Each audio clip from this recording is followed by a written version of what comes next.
صحیح بخاری میں روایت ہے، رسول اللہ صلی اللہ علیہ وسلم نے فرمایا، تم پر لازم ہے کہ نفل نماز اپنے گھر میں پڑھو، کیونکہ آدمی کی فرض نماز کے علاوہ بہترین نماز وہ ہے جو وہ اپنے گھر میں پڑھے۔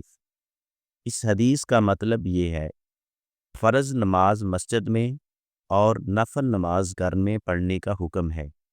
گھر میں نفل پڑھنے سے انسان کا عمل خالص اللہ کے لیے رہتا ہے، کیونکہ وہاں کوئی دیکھنے والا نہیں ہوتا۔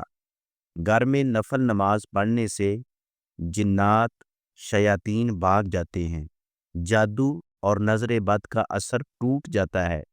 جس گھر میں نماز، قرآن پاک اور ذکر الہی ہو، وہاں شیطان داخل نہیں ہوتا اور رحمت نازل ہوتی ہے۔ گھر میں نفل نماز پڑھنے سے گھر میں اسلامی ماحول کی فضا پیدا ہوتی ہے، بیوی بچے اور گھر والوں کی بھی تربیت ہوتی ہے۔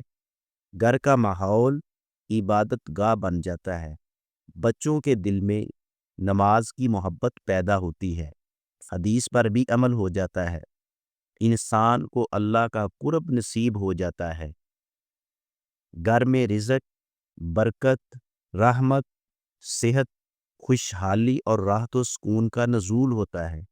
لہذا نماز تہجد، اشراق، نماز سے پہلے اور بعد والی سنتوں یعنی نوافل کو گھر میں ادا کرنے کی کوشش کرنی چاہیے۔